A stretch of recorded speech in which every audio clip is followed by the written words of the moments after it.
Okay, now let's talk about the eukaryotic genomes. We have discussed about the prokaryotic genomes, we have discussed about the genetics of bacteria and the genetics of viruses. Now let's talk about the eukaryotic genome. So what is the basic difference between the eukaryotic and prokaryotic genome? Well, the first thing is the genetic part of eukaryotic is much more complicated than the prokaryotic one, because most of the eukaryotic cells or organisms are multicellular in nature, so they have multiple cells put together to make a tissue, and those tissue are put together to make organs, and then organ system, or this type of systems are formed to make different specialization areas for different purposes. But in case of prokaryotes, we have only one cell that actually generally do all their necessary functions, and this cell is really small, so the genetic material that they has to be really small, and sometimes they also have a small circular genetic extra chromosomal element of genetic part. We call it the plasmid. So we also can have this plasmid with them, but we generally do not find this kind of extra chromosomal inheritance as plasmid in our cell.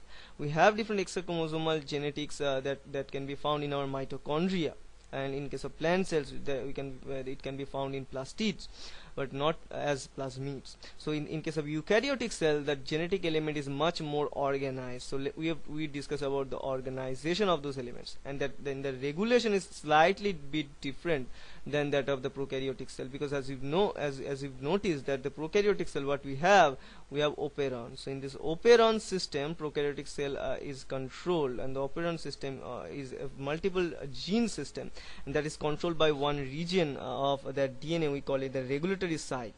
And but in case of eukaryotic cell, we must have different regulatory site to switch on and off different genes. So there is not operon in case of eukaryotic genomes. Okay, and the evolution scheme in case of prokaryotes is really faster, because the lifespan is really smaller, so they can evolve really faster by changing for sometimes in case of viruses, we have seen in case of influenza viruses, they can evolve really faster by changing the glycoproteins that present in the surface of their cells, so like that. But in case of eukaryotic cells, the evolution rate is really slow, because they need to go through lots of very difficult processes to achieve an evolution. Okay, so now let's talk about this. So if we are talking about the eukaryotic genomes, we are talking about not only DNA but DNA protein complex. But in case of prokaryotes, we have talked about only DNA or genetic material. But in this case, we are talking about DNA protein complex, which we called chromatin. So what do you mean by chromatin? Chromatin means the chromosome plus protein. It's chromatin. So it's easier to understand or memorize that chromosome plus protein equals chromatin. So in this chromatin is actually have DNA. So the DNA is wrapped around what we call different proteins. So these proteins are called histones. So we have DNA which is wrapping around this like this structures, and they finally form a structure like this. So we have these 4 protein parts. So these are the core protein parts, and we have this linker portion of the DNA which links between 2 different protein beads of DNA.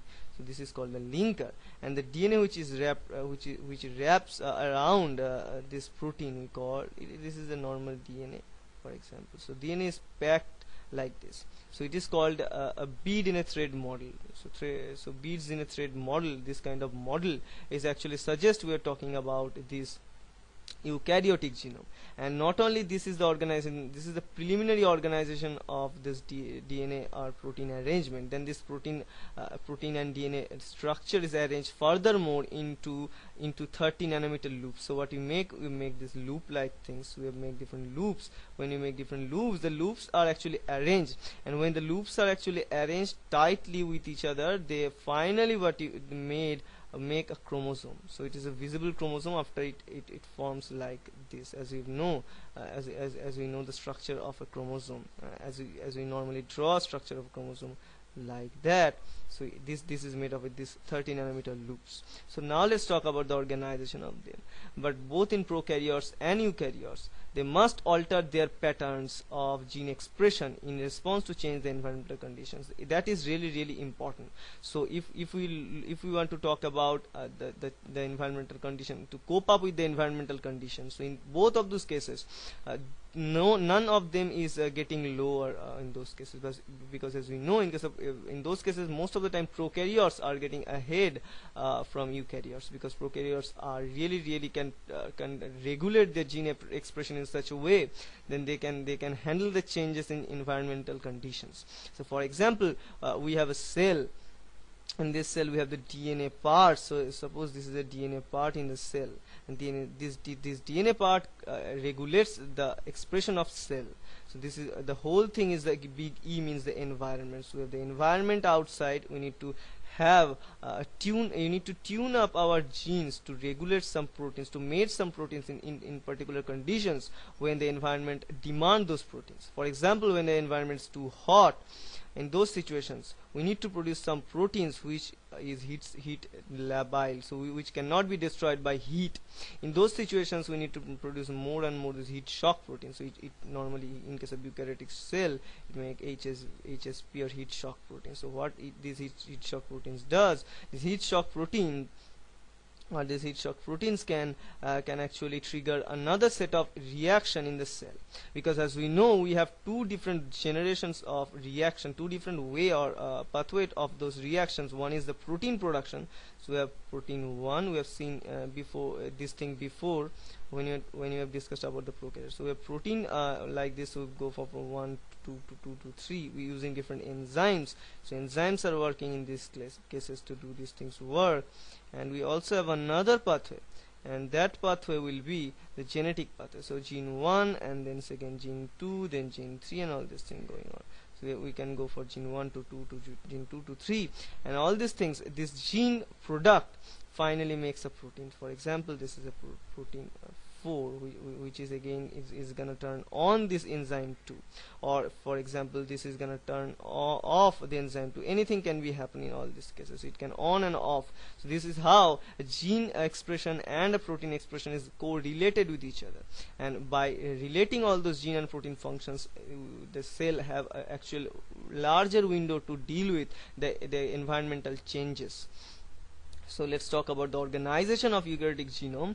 This is the beads on a string model, as I have told. What in this beads on a string model we can find this. So this is a DNA, as we all know, is a double helix of the DNA, and the double helix of the DNA is wrapping around the histone. So what we are looking at in this case, we are looking at 4 histone subunit proteins, which are different: H2A, H2B, H3, and H4. They makes a they both of them are having 2 copies of each other to make an 8 or octamer. So 4 types, 2 of each other, to make 8 copies of it. We call it the histone octamer. So this histone octamer is making a reel like structure for a thread to coil on that reel. So it is actually giving the base of coiling. So this is the DNA which is coming, and this coiling is happening, and then again it will go and then coils up. So this is how the DNA coiling is occurred into this using these histone proteins. And histone proteins, remember another thing, the histone proteins are having these tails. These tails in this picture, it suggests that this helps in the protein folding. But not only this helps in protein folding, most of the time these histone tails helps in protein modification and the protein production, because this histone tails determines whether this histone protein is going to disassociate from the DNA or not. So if these histone tails are the histone proteins are dissociated, then the DNA will be relieved, and then only the DNA transcription can go on, then the translation can go on, and all the steps will go on, and finally we make protein. But if these histone proteins are still put together, then we cannot make protein, because DNA polymers cannot pass through it, because we don't have any access to the DNA. So it's very important to modify these histone tails to get access to the free DNA to do different works. For example, so you have a normal DNA here, the same picture in this electron micrograph. The second picture is this really a simple model. You can look at in electron microscope, you can find a structure like this. So that's why the name beads on a string model is exactly appropriate. So when it makes a beads on a string model, the second level of packaging is this 30 nanometer fiber. So when you are talking about 30 nanometer fiber, we are talking about the stacking of those beads on a string structure. So it is stacking like this. It's like a pile, and in this case, this picture is getting blurred as we are looking at this. So they are actually arranged themselves. So these beads on a string structure is getting closer. Those proteins are getting closer to arrange themselves in a tight fiber, and the fiber they make is having this 30 nanometer diameter. So that's why it is called the 30 nanometer fiber. Okay, and in one of this protein wrapped around by the DNA is called a nucleosome. So what is a nucleosome? If you ask what is a nucleosome, then you can say the nucleosome means the histone protein and the structure of DNA which it carries with them. And this structure of organization is called a nucleosome. So this histone proteins wrapped by this DNA is called the nucleosome. So this is 10 nanometer fiber, and when they arrange together 2 or 3 cycles together, then you finally make 30 nanometer fibers. So now they are not called nucleosomes, they are called 30 nanometer fiber model. We call it the chromatin fiber. So you have discussed about the chromatin. You have heard this name chromatin during the cell division when I have discussed, but this chromatin is nothing but this 30 nanometer fiber. So when it structure forms a chromatin, we can see this without with electron microscopes pretty clearly. We have a pretty dark band here.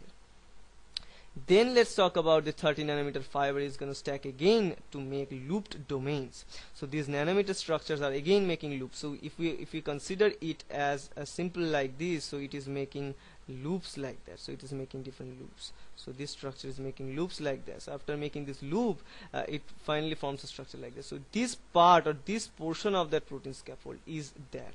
So this is a part of protein scaffold. So this is the overall part of loop. So if you cut out this portion, then you can zoom it. We can find this structure. Okay, so this is making the overall loop. So what we have find in this loop, in this basement of the loop, we are drawing a line. So what this line is doing, this line is called the protein scaffold or scaffolding protein. That's another important concept to have, because we need something to hold those loops, because loop cannot be formed on its own. We need to something pin on, then the loop can be stayed. So in this loop, normally you can see the harmonious structure. One is a big, one is small, big, small. Why is that? Because if you make a loop, the head is gonna flow outside like that. So in the second round, we cannot make a loop.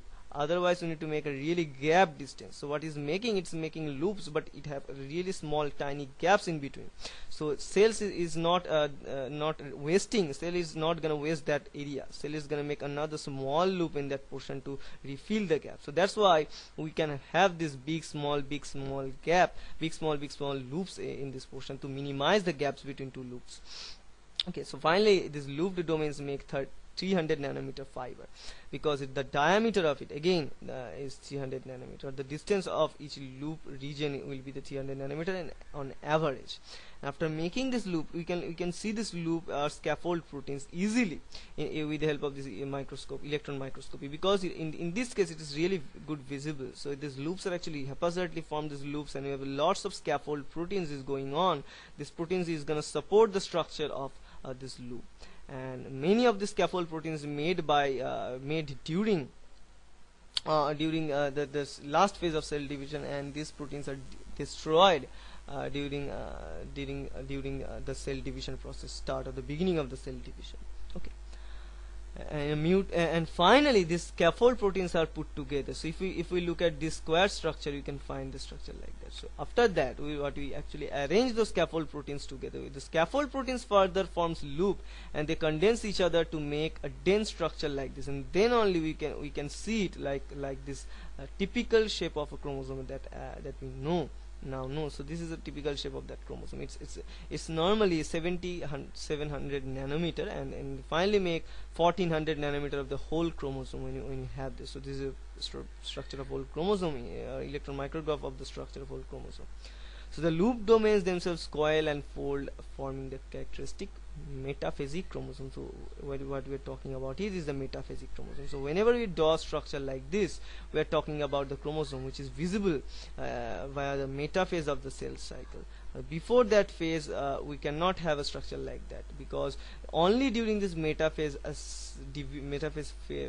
of a cell cycle we can find this characteristic chromosome shape. Now let's talk about the differential gene expression. So what do we mean by differential gene expression? It means that in case of eukaryotic cells, we need one regulation or one key for one gene. So that can be happen, and many key stages for this gene expression we can find. So one switch. So we have switch. So if you're talking about switches, so one switch for one gene to be expressed, because eukaryotic genes make different proteins, and those are really important. Eukaryotes have really tough works to do. That's why one switch one gene concept is in this case. So we do not have different operon system in this case. So what we're having the different key steps, or different very important steps to finally regulate the eukaryotic cell. So this is a schematic presentation of that. So what you have a signal from outside of the nucleus, and then the signal enters nucleus, and it stays this chromosome to get the free access of DNA. That's why in this case, remember, those tail or histone tails has to be modified in this case. So finally we have free access to the DNA, and finally you have a gene. The transcription of the gene begins, and we finally make the RNA. After making of this RNA, the exons are put together, introns are cut out by the RNA processing. So after this RNA processing, we finally have to have RNA final processing to make 5' cap or 5' phosphate cap, guanine nucleotide, or modified guanine nucleotide capping, and the 3' poly A tail making. And after this making of this particular mRNA structure is completed, then it is transported into the cytoplasm. So after the transport into the cytoplasm, the mRNA is degraded some of the times, and the degradation of mRNA, and finally you make translation. So you use this translation of the mRNA after the making mRNA, after making different proteins which is necessary, that those mRNAs which is transferred from nucleus into the cytoplasm is degraded rapidly. Some of those degraded mRNAs play a key role in other blockade steps. We will discuss it later, we'll find it later, but in this case the polypeptide chains finally make an active protein, and the protein again functions as different legends. So we relate to expression. So I can draw caps E caps X for the expression. Finally, after the expression of this protein, when we don't need that protein, the protein is degraded. So we have lots of steps going on, lots of important steps to finally make an expression. So what are those steps? The steps are opening of this chromatin. So accessibility of DNA. So this is the first concept we will gonna discuss. Then the transcription process, and how we start this transcription, that's an important. Then we finally have RNA processing, that's an important step, we'll discuss that. Then we'll finally talk about the transport of this mRNA into cytoplasm. And finally talk about the translation process, and after the translation, the degradation of mRNA, and after the degraded mRNA and the function of those degraded mRNAs. And finally we make the active protein, and finally make the activation of those protein and the expression. And this last time, or the seventh part of our discussion, we'll discuss about the degradation of the protein. So there are lots of steps are going on to make, or to turn on a gene, or to make an expression against the environmental conditions. Okay, so what in this case, if we talk about the regulation of the chromatin structure, genes within the highly packed heterochromatin are as usually not expressed. So what do you talk about heterochromatin? So let's talk about two. So if you're talking about chromatin, so if we are talking about chromatin, so what is chromatin? I can say we have DNA. I discussed this previously. There's DNA plus proteins, we make chromatin. So after making this chromatin can be divided into two parts. One is called the euchromatin, and this is called the heterochromatin. So what do you mean by this U and heterochromatin? The only difference between this U and heterochromatin is the stacking and the interaction. In this heterochromatin state, it is really high and tight interaction. So if we're talking about in this state, we're talking about tight interactions. So in these heterochromatins, they are really tightly packaged together, that no other process can have an accessibility to its DNA forms to make transcription, to finally make proteins out of it and make expression. But in case of euchromatin, they are really accessible. So these are accessible chromatins. So euchromatins are all those chromatins. When you're talking about DNA expression, you're talking about transcription and translation and all these things, we're talking about actually euchromatins, because euchromatin is really important to make all those things. In heterochromatin state, all those chromatins are packed together really tightly, so thus we cannot have an access to all those DNAs. So now let's first talk about the accessibility to the DNA. What is the first discussion discussion material? So what we have chromatins, and then we have to make transcription. But before making transcription, we need to access to the DNA. And how can we make access to the DNA? As I have told, as I discussed, that the histone tails has to be modified, because the histone tail have different signal system to actually opens up or dissociate these histone molecules outside. So we have DNA double is wrapping around this histone. So if histone tail is modified in such a way, for example, if the histone tail is modified with acetylation, so the acid group is attached to the acetyl group is attached to it, then it relieves that signal, and that signal says the dissociation of this H3H4 these histone molecules. And after the dissociation of these molecules, finally different RNA transcription or DNA transcription factors, for example RNA polymerase and all those transcription factors, have a clear access to the DNA.